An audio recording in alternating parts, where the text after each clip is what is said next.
Well, of course, we all know how yesterday turned out. Donald Trump won in a landslide. And I've got to say, I've never been happier to be wrong, because although I was predicting that Donald Trump would win, I didn't know it would be this big. 292 to 224 so far. We're still waiting, apparently, on Nevada, Arizona, and Alaska. I had Donald Trump pegged to win about 281 because I figured he was only going to win Pennsylvania, and Wisconsin and Michigan would go blue. But of course, to my surprise, they were all called for Donald Trump, making it an early night.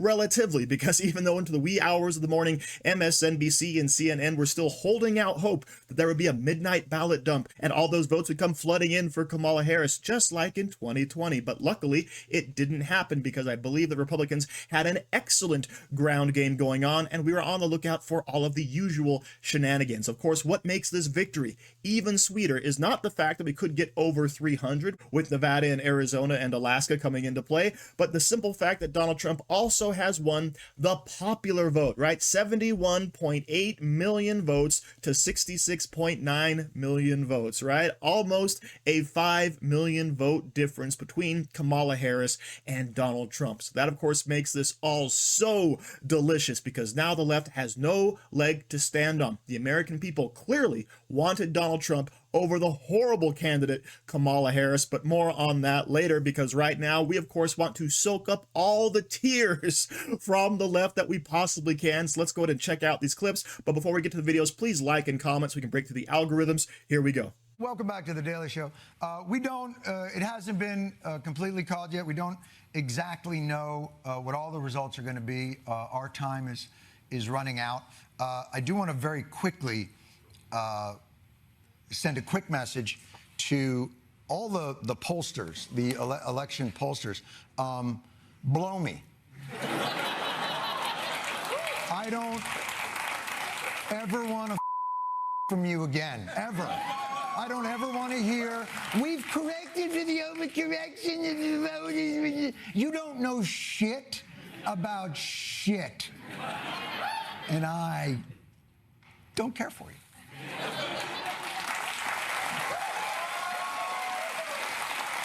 Donald Trump will never be allowed to set foot in the Capitol again. Never. Ever. My point is this. I think that there's even recriminations now among Democrats as to Biden and whether Biden should have dropped out earlier or Biden should have stayed. Would a white male have done better? Obviously, Trump has defeated 2 women and now a black woman. So there's all of these questions. But to my mind, it seems to me incredible that a guy who led a insurrection against the United States government is potentially now, like a phoenix, going back into the Oval Office. As a woman of color, I was so hopeful that a mixed race woman married to a Jewish guy could be elected president of this country. And I think that it had nothing to do with policy. I think this was a referendum of cultural resentment in this country. Well, I'm obviously very disappointed. I'm very sad. I was at the Kamala Harris headquarters yesterday in Washington, and it was a very sad scene. The mood turned immediately. But in the end, if they didn't make their numbers and essentially exceed the numbers that Joe Biden had in the suburbs, and I think we have to be blunt about why. Black voters came through for Kamala Harris. White women voters did not. That is what it appears happened in that state, is that if you can't flip enough white women, and we've talked about this on this set numerous times, that message obviously was not enough to get enough white women to vote for Vice President Harris, a fellow woman. There are African-American women who know a little bit about being talked down to and know a little bit about having their economic dreams crushed, who tried to dream a big dream over the past couple of months. And tonight they're trading in a lot of hope for a lot of hurt. those are the people who are going to pay the price for whatever Donald Trump decides to do. So all of these pundits, all of these big brains who ignored the signs of what the American people actually wanted for months and years are now turning around and blaming Donald Trump and his voters for voting for what?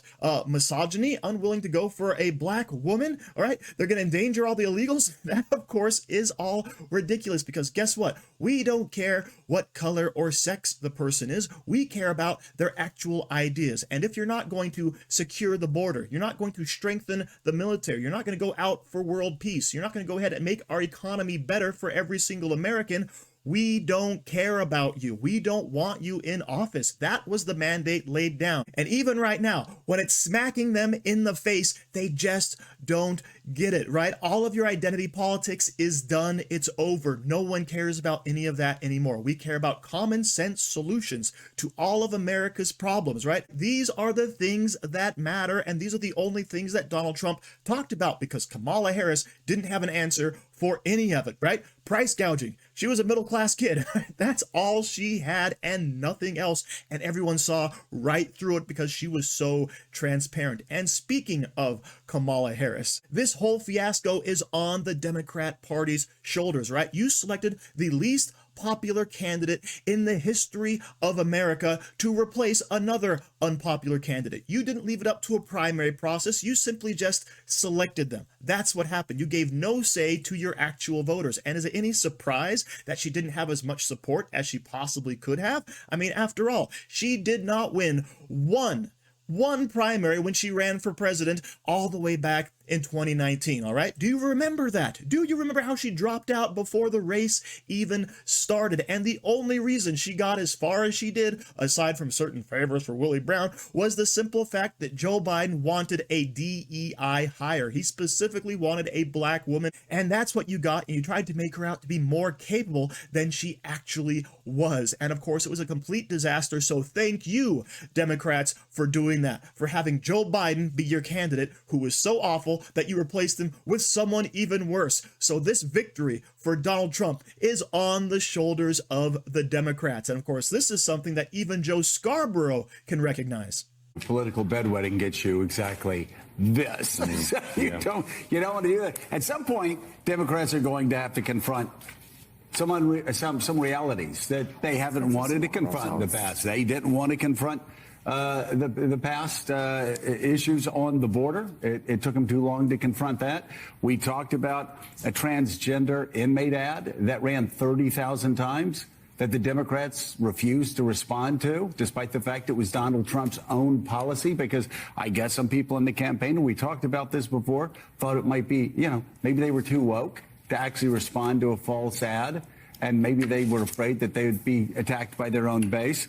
There are so many questions for the Democrats to answer, but one of them, the one that I just saw that's going to be staring them in the face for some time if they don't do something about it, is that 45% of Hispanics voted for Donald Trump. 45. That is George W. Bush. I remember when George W. Bush got 44% of the vote in 2004. It sent shockwaves. Yeah. This also, if you look at this, if you look at younger voters, you look at all these different, we've all been talking about a new Republican Party. There needs to be a new Republican Party. This morning, this is about as bleak as any time for Democrats since the so-called 1984 San Francisco Democrats.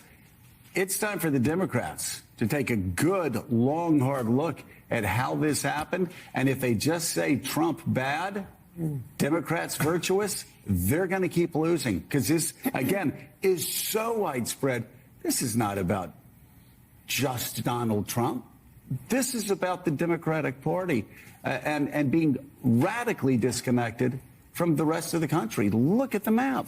So Joe Scarborough has the right sentiment, but misses the point completely, right? It's all because the Democrats didn't respond the right way. No, it's because America has moved on from the craziness. America has opened its eyes to the wokeness, to the danger, to the open borders, to the crime, and says, you know what? We have had enough. This is no way for society to live. All right. So Joe Scarborough, yes, the Republicans have reintroduced themselves as the party of common sense, right? We're enticing younger voters. We're enticing minority voters. And of course, the reason this is happening is because the left has lost their minds. And the Democrats have been too weak to stand up to any of it, which of course is the Republicans' gain. So there you go. Thank you very much for watching. Don't forget to like, share, comment, subscribe, and stay safe out there, people, because they're coming after you.